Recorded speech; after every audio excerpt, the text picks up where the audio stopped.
Amigos do Projeto 100, é uma alegria estar aqui com vocês, agradecendo pelo convite e rogando a Jesus o amparo que necessitamos para o presente momento. Nós vamos falar hoje do capítulo 75 do livro Religião dos Espíritos. E esse capítulo tem por título Em Plena Prova. E se refere à reunião pública do dia 26 de outubro de 1959, foi realizada na Comunhão Espírita Cristã em Uberaba. E os amigos que participaram daquela reunião estavam conversando, estudando sobre a questão 266 do Livro dos Espíritos. Questão formulada por Allan Kardec, a espiritualidade, desta forma. Não parece natural que se escolham as provas menos dolorosas? Então, quando a gente está no mundo espiritual, não parece natural isso, que a gente escolha para vir aqui cumprir as provas mais tranquilas, mais fáceis do que aquelas difíceis, dolorosas? E os espíritos imortais nos esclarecem de uma forma diferente do que a gente pensa. Diz eles: pode parecer-vos a vós, ao espírito não. Logo que este se desliga da matéria, cessa toda a ilusão e outra passa a ser a sua maneira de pensar.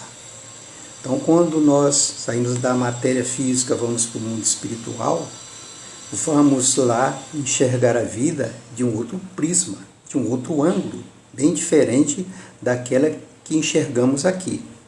Aqui a gente só enxerga problemas, adversidades, tá?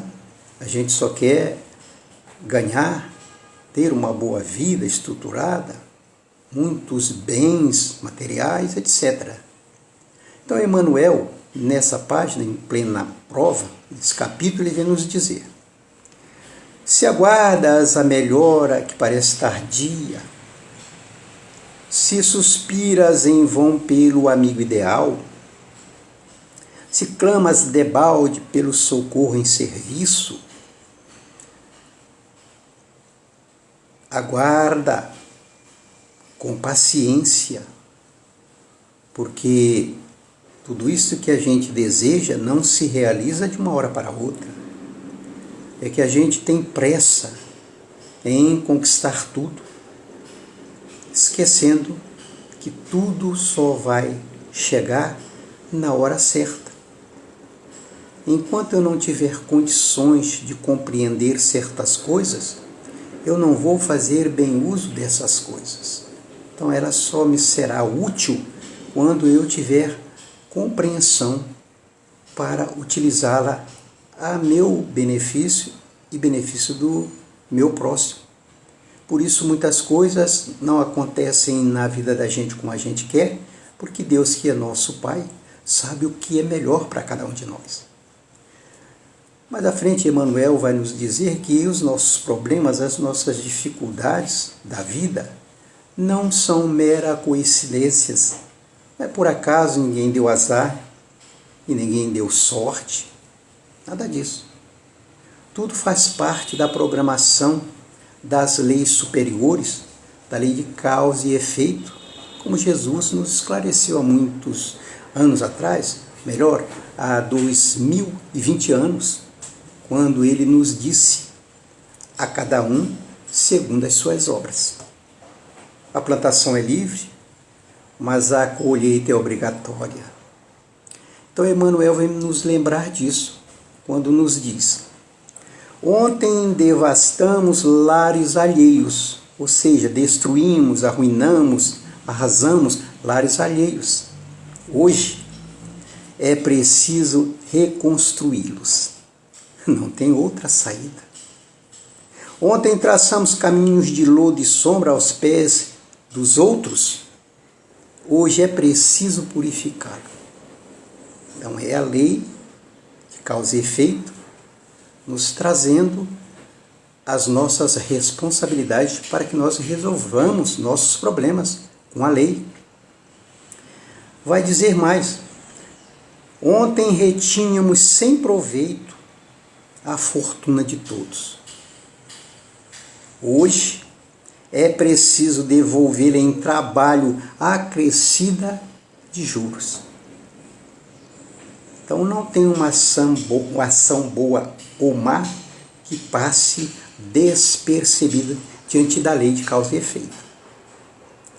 Vai mais à frente, Emmanuel, nos falar que mesmo vivendo as tribulações, as dificuldades, os desafios que a vida nos propõe, ele diz: se sobes calvário agreste, irriga em suor e pranto a senda para o futuro. Então, lá atrás nós fizemos tantas coisas que, graças a Deus, não nos lembramos. E hoje, em vez de ficarmos reclamando, vamos, como ele coloca, irrigar em suor e pranto a senda para o futuro. Preparar o nosso futuro, trabalhando primeiramente para nos quitar com aquelas obrigações que nós assumimos no plano espiritual, que ele vai dizer que fomos nós quem as escolhemos. E segue Emmanuel: qual ocorre ao enfermo que solicita assistência adequada antes da consulta, imploraste antes do berço a prova que te agracia. Então, todas essas dificuldades aqui e outras mais que ele cita, que eu não coloquei aqui por causa do nosso tempo, não são, como nós falamos anteriormente, por acaso. Fomos nós, como ele diz, implorastes antes do berço a prova que te agracia. Porque no mundo espiritual, com a visão ampliada, nós vemos as nossas necessidades de progresso, de evolução. E ele continua: aspirando a sanar as chagas do pretérito, comissionastes o próprio destino. Esse comissionastes aqui, para a gente entender, significa confiaste, incumbiste o destino de te trazer essas suas necessidades para que você trabalhasse aqui. Para que te entregasse à existência o problema inquietante e a frustração temporária, o embaraço imprevisto e a trama da obsessão, o parente amargoso e a doença difícil. Então, tudo isso fomos nós quem requisitamos a espiritualidade diante das necessidades nossas de crescimento, de progresso moral, espiritual, intelectual.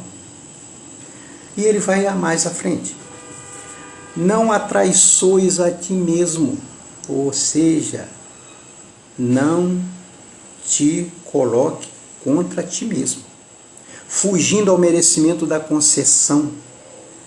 Ora, eu solicitei essas dificuldades para me vencer, para me seguir meu caminho, e agora chego aqui, esqueço dela. Isto é uma traição para comigo mesmo, para com o compromisso que eu assumi na espiritualidade, que eu pedi, que eu implorei por necessidade.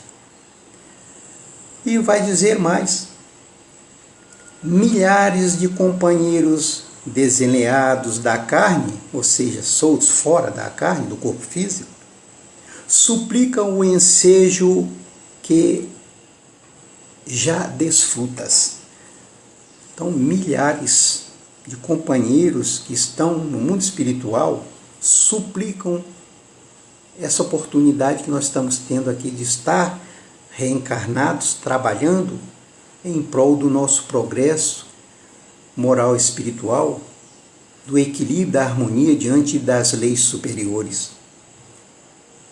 E vai: mergulhados na dor maior, tudo dariam para obter a dor menor em que te refazes.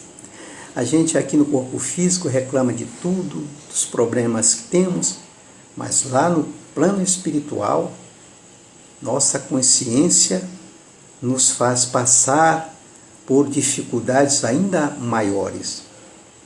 Então, mergulhados na dor maior, que é lá no mundo espiritual, diante de sua consciência, a lhe cobrar equilíbrio nas relações com o semelhante, com Deus, tudo dariam para obter a dor menor, que é esta dor que estarmos encarnados, enfrentando, passando pelas nossas dificuldades, em que nos refazemos.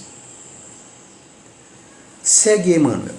Desse modo, quando estiveres em oração, sorvendo a taça de angústia da sentença que indicastes a ti próprio, diante das leis divinas, roga a bênção da saúde e a riqueza da paz, a luz da consolação e o favor da alegria.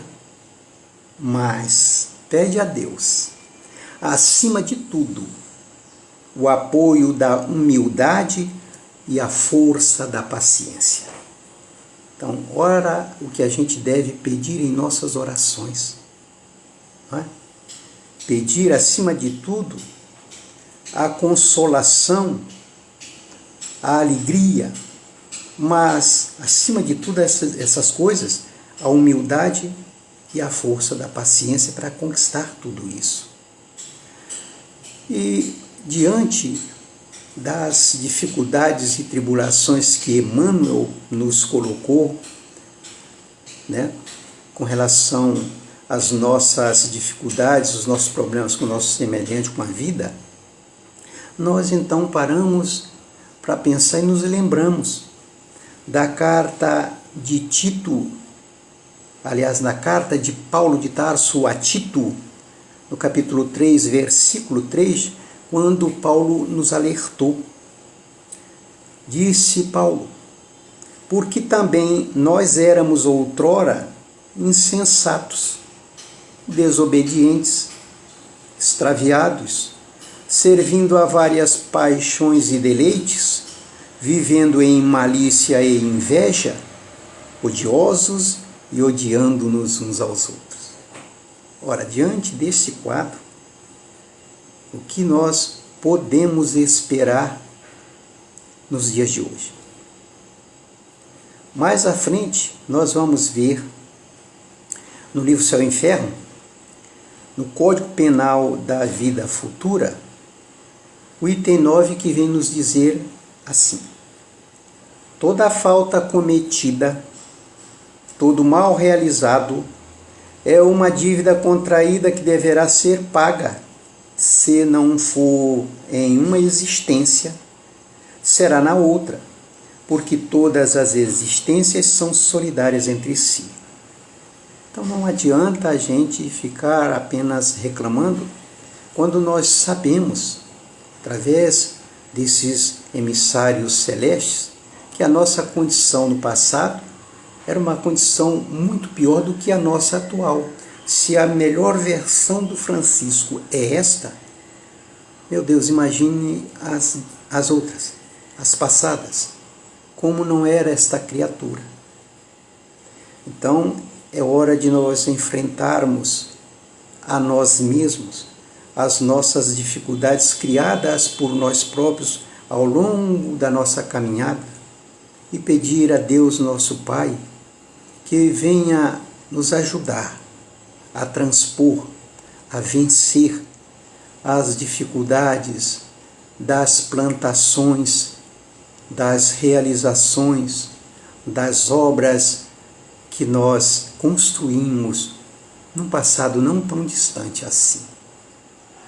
Assim, meus amigos, que nós possamos, doravante, buscar aproveitar da melhor forma possível a presente oportunidade, a sublime oportunidade de aqui estarmos reencarnados, trabalhando por nós próprios, pelo nosso semelhante, pela vida. Que Deus nos abençoe a todos. Muita paz.